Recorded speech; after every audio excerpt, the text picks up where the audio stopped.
లెబనాన్పై Israel విరుచుకుపడుతోంది. Hezbollah chief Hassan Nasrallah ప్రసంగం వేళ వైమానిక దాడులు చేసింది. బీరుట్లో దూసుకెళ్లే యుద్ధ విమానాలు.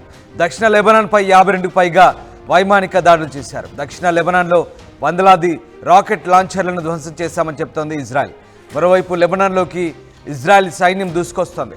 హెజ్బుల్లా ఉగ్ర కార్యకలాపాలు, మౌలిక సదుపాయాలు నాశనమే తమ లక్ష్యమంటూ ఇజ్రాయెల్ డిఫెన్స్ ఫోర్స్ ప్రకటించింది. సామాన్యుల ఇళ్లను ఆయుధాలతో నింపి వాటి కింద సొరంగాలు తవ్విందని ఆరోపిస్తోంది. మరోవైపు పేజర్ల పేలుళ్లపై హసన్ నస్రల్లా ఆగ్రహం వ్యక్తం చేశారు.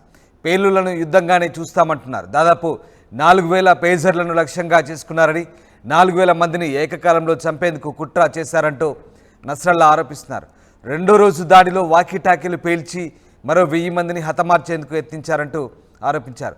దాడుల వెనుక ఇజ్రాయెల్ హస్తం ఉందంటూ నస్రల్లా తీవ్ర ఆరోపణ చేశారు. పేజర్లు, వాకీటాకీల పేలుళ్లలో ఇప్పటివరకు 37 మంది మృతి చెందారు. దాదాపు 4000 మందికి పైగా గాయపడ్డారు. వరుస దాడులతో లెబనాన్ కీలక నిర్ణయం తీసుకుంది.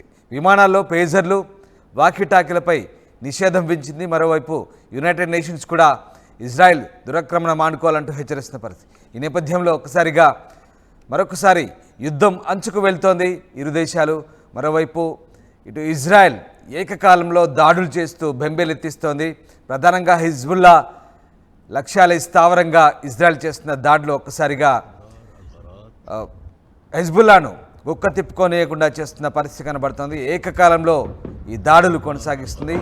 ఇటు పేజర్లు, మరోవైపు వాకీటాకీలను పీల్చి హెజ్బుల్లాపై అనూహ్య దాడులకు దిగిన ఇజ్రాయెల్ ఏకంగా లెబనాన్ రాజధాని బీరుట్ గగనతలంలో జెట్ విమానాలతో రంగప్రవేశం చేసి ఒక్కసారిగా యుద్ధ వాతావరణాన్ని సృష్టించింది. అనూహ్య పేలుళ్లతో వేలాది మంది హెజ్బుల్లా సాయుధుల రక్తాన్ని కళ్ళచూస్తోంది.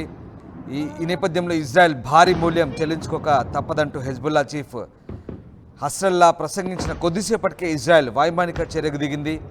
దక్షిణ లెబనాన్లో హిజ్బుల్లా స్థావరాలపై దాడులు చేసి పశ్చిమాసియాలో ఒక్కసారిగా మళ్ళీ నిప్పురాజేసింది. ఇజ్రాయెల్ బలగాలకు హిజ్బుల్లా ధీటుగా బదిలిస్తోంది. ఈ సందర్భంగా అల్ మర్జ్ ప్రాంతంలో హిజ్బుల్లా జరిపిన దాడిలో ఇజ్రాయెల్ సైన్యంలోని 2 మృతి చెందారు. 43 ఏళ్ల మేజర్, 20 ఏళ్ల సర్జెంట్ ఇద్దరు ప్రాణాలు కోల్పోయారు. వీరిలో ఒకరు డ్రోన్ దాడిలో, మరొకరు ట్యాంక్ విధ్వంసక క్షిపణి దాడిలో చనిపోయారంటూ ఇజ్రాయెల్ వార్తా సంస్థలు ప్రకటించాయి. బీరుట్ నగరం మీదుగా ఒక్కసారిగా ఇజ్రాయెల్ యుద్ధ విమానాలు తక్కువ ఎత్తులో చెవులు చిల్లులు పడేలా ధ్వని వేగంతో దూసుకోవడంతో అసలు ఏం జరుగుతుందో తెలియక జనం భయపడిపోయారు. తాము చాలా డ్రోన్లను ఆకాశంలో చక్కర్లు కొట్టడం చూశామంటూ స్థానికులు చెప్పడం కనిపిస్తోంది. హిజ్బుల్లా చీఫ్ నస్రల్లా ప్రసంగిస్తుండగానే హిజ్బుల్లా స్థావరాలపై ఇజ్రాయెల్ దాడి చేసింది. దాదాపు 150 రాకెట్ లాంచర్లను ధ్వంసం చేసినట్టుగా తెలుస్తోంది. హెజ్బుల్లా ఉగ్ర కార్యకలాపాలు, మౌలిక సదుపాయాల నాశనమే తమ లక్ష్యమంటూ ఇజ్రాయెల్ ప్రకటించింది. చాలా సంవత్సరాలుగా సరిహద్దు ప్రాంతాల పౌరుల ఇళ్లను ఆయుధాలతో నింపి వాటి కింద సొరంగాలు తవ్విందని హిజ్బుల్లాపై ఆరోపణలు గుప్పిస్తోంది ఇజ్రాయెల్. ఈ నేపథ్యంలో పౌరులను మానవ కవచాలుగా వాడుకుంటూ దక్షిణ లెబనాన్ను యుద్ధ భూమిగా మార్చిందంటూ కూడా ఆరోపిస్తుంది. ఉత్తర ఇజ్రాయెల్పై హెజ్బుల్లా దాడులతో ఇజ్రాయెల్ తరలిపోయారు. మళ్ళీ సరిహద్దు ప్రాంతాల సొంతిళ్లకు తిరిగి చేరుకోవడం తమకు ముఖ్యమంటూ సైన్యం ఎలాంటి చర్యలకైనా సిద్ధమంటూ ప్రకటిస్తున్న వేళ ఒక్కసారిగా ఈ దాడులు జరుగుతున్నాయి. చూస్తున్న దృశ్యాలు హెజ్బుల్లా చీఫ్ నస్రల్లా ప్రసంగిస్తుండగానే ఒక్కసారిగా లెబనాన్ రాజధాని బీరుట్పై వైమానిక దాడులు జరిగాయి. ఏకంగా ఫైటర్ జెట్ విమానాలు విరుచుకుపడుతున్న దృశ్యాలు మనం చూస్తున్నాం.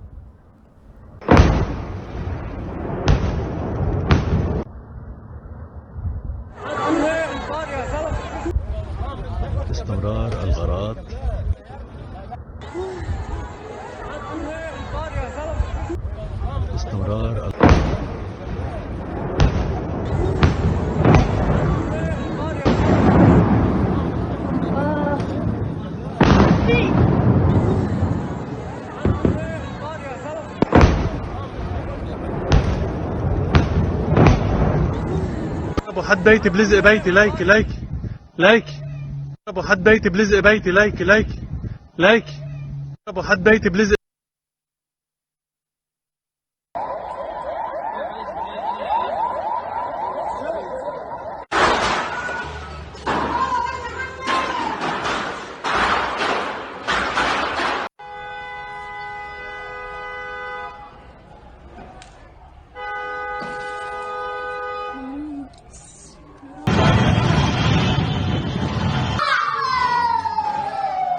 రైట్, ఇక ఇజ్రాయెల్ ఏమాత్రం వెనుకాడడం లేదు. ఏకంగా ఫైటర్ జెట్లను లెబనాన్ రాజధాని బీరుట్పై మోహరించడంతో ఇక పూర్తిస్థాయి యుద్ధానికి ఇజ్రాయెల్ సన్నద్ధమవుతున్న వార్తలు వస్తున్నాయి. మరోవైపు పరస్పర ఆరోపణలు చేసుకుంటున్నారు, సమస్యను మరింత జటిలం చేస్తున్నారంటూ ఇజ్రాయెల్ రక్షణ మంత్రి యవ్ గాలంట్ హమాస్పై హెచ్చరికలు జారీ చేశారు. మరోవైపు ఇది పూర్తిస్థాయి యుద్ధంగా పరిణమించకుండా సంయమనం పాటించాలంటూ, ఉద్రిక్త పరిస్థితులను తగ్గించుకోవాలంటూ ప్రపంచ దేశాలు సూచిస్తున్న ఇరుపక్షాలకు అమెరికా, ఫ్రాన్స్ హెచ్చరిస్తున్న పరిస్థితి కనబడతా ఉంది. పరస్పర దాడులతో ప్రపంచ దేశాలన్నీ కూడా అప్రమత్తం అవుతున్నాయి. ఒక్కసారిగా ఈ విపరిణామంతో లెబనాన్లో ప్రజారోగ్యం కుదేలవుతుందంటూ ప్రపంచ ఆరోగ్య సంస్థ చీఫ్ టెడ్రోస్ ఆందోళన వ్యక్తం చేస్తున్నారు. లెబనాన్ అభ్యర్థన మేరకు ఐక్యరాజ్యసమితి భద్రతా మండలి కూడా అత్యవసరంగా సమావేశమయ్యే వీలు కనిపిస్తోంది. యుద్ధ భయాలతో అక్కడి తమ పౌరులు లెబనాన్ వీడాలని బ్రిటిషర్లకు బ్రిటన్ విదేశాంగ శాఖ కూడా అడ్వైజరీ జారీ చేస్తోంది. మరోవైపు లెబనాన్లో పేజర్లు, వాకీటాకీలు, సోలార్ వ్యవస్థల పేర్లలో చనిపోయిన వారి సంఖ్య 37కు చేరింది. ఇటు వేలాది పేజర్లు, వాకీటాకీల పేర్లతో కొంతమంది మరణాలు, ఇటు హిజ్బుల్లా సభ్యులు క్షతగాత్రులైన ఘటనతో లెబనాన్ ప్రభుత్వం అప్రమత్తమైంది.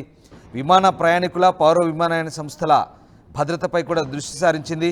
ఇందులో భాగంగా బీరుట్ నగరంలో ఒక్కసారిగా అంతర్జాతీయ విమానాశ్రయం నుంచి బయలుదేరి ఏ విమానంలోనూ పేజర్లు, వాకీటాకీలు అనుమతించబోమంటూ స్పష్టం చేస్తున్న పరిస్థితి. మొత్తం మీద ఇటు పరస్పర దాడులు మొదలు కావడానికి ముందే గుర్తు తెలియని ప్రదేశం నుంచి హెజ్బుల్లా చీఫ్ నస్రుల్లా టెలివిజన్లో ప్రసంగించారు. పేజర్లు, వాకీటాకీల పేర్లతో వందలాది మంది ప్రాణాలు తీసిన ఇజ్రాయెల్కు ప్రతీకారం తీర్చుకుంటామంటూ ఆయన హెచ్చరిస్తున్న పరిస్థితి. దీంతో ఇరు దేశాల మధ్య ఒక్కసారిగా మళ్ళీ యుద్ధ వాతావరణం నెలకొంది.